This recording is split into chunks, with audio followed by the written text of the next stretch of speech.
ये जो किताब है, तीसरा गालिब, कबीर और तीसरा किरदार, तो सबसे पहले तो मैं मुबारकबाद देता हूँ अपने अज़ीज़ दोस्त सलीम सरमद साहब को कि मतलब किताब के लिए भी और इसका जो कंटेंट है उस हिम्मत के लिए भी दाद देता हूँ कि आज के वक्त में जहाँ लोग पॉपुलैरिटी के लिए कुछ ऐसा सब्जेक्ट चुन लेते हैं कि जल्दी से पॉपुलर हो जाएं और कुछ हल्की फुल्की चीज़ें, ऐसे वक्त में जो गालिब और कबीर, गालिब जैसे अपने आप में शायर के तौर पर, ये मैं क्या ही कहूँ, ये तो सारी दुनिया इस बात को मानती है कि बड़ा मुश्किल हो जाता है ये तय कर पाना कि गालिब से बड़ा शायर कौन। मीर और गालिब में हमेशा बहस चलती रहती है, कुछ लोग गालिब को मानते हैं, कुछ तो उसमें जो मूल तत्व है वो फ़लसफ़े का है, तो और कबीर अपने फ़लसफ़े के लिए जाने जाते हैं। तो ये जो दो किरदार हैं, इस किरदार को एक तीसरा किरदार दे रहा है। तो मैं खैर उन खुशनसीब लोगों में से हूँ कि जो इस उपन्यास को मैंने छपने से पहले पढ़ा और इसके फर्स्ट ड्राफ्ट से मैं पढ़ता आ रहा हूँ। फिर उसमें चीज़ें बदलती रहीं, हम और सलीम भाई इस पर बात करते रहे। तो एक पहली बार लिखे जाने से लेकर के और उसके फर्स्ट ड्राफ्ट तक आने तक, फिर सेकंड ड्राफ्ट आने तक और फिर पब्लिश होने तक हमने बहुत सारी इस पर गुफ्तगू की है।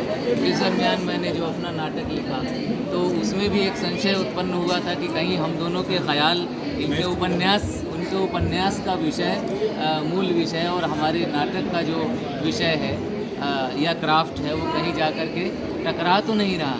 तो उसके लिए पब्लिश होने के बाद सलीम भाई ने मेरा नाटक पढ़ा और मुतमईन हुए कि नहीं, ये दो अलग अलग चीज़ें हैं।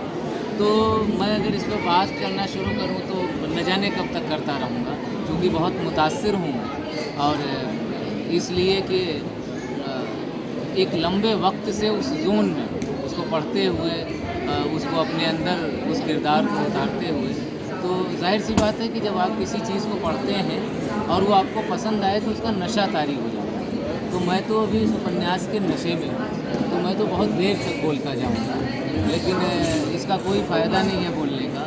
मैं कारी से और अपने दोस्तों से और तमाम पाठकों से ये गुजारिश करूँगा कि इसको पढ़ें और गंभीरता से पढ़ें, संजीदगी से पढ़ें। ये एक ऐसा काम है कि जिसे पढ़ा जाना चाहिए, जिस पर बात की जानी चाहिए और इसके लिए सलीम भाई को दाद दी जानी चाहिए, हौसला अफजाई की जानी चाहिए। तो बहुत बहुत मुबारकबाद पब्लिकेशन को, बहुत बहुत मुबारकबाद सलीम भाई। बहुत शुक्रिया अरशद भाई। और ये बात है कि इस किताब के लिए मैंने भाई को समर्पित किया है। ये भाई से बात करते करते मेरे अंदर जो ख्याल आ रहे थे, और मैं बहुत शुक्रगुजार हूँ कि पूरे दौरान हमारे साथ रहे, बातचीत होती रही हमारी। तो इसलिए इस किताब को मैंने अपने इरशाद भाई सिकंदर के नाम किया है। अरे शुक्रिया, बहुत शुक्रिया।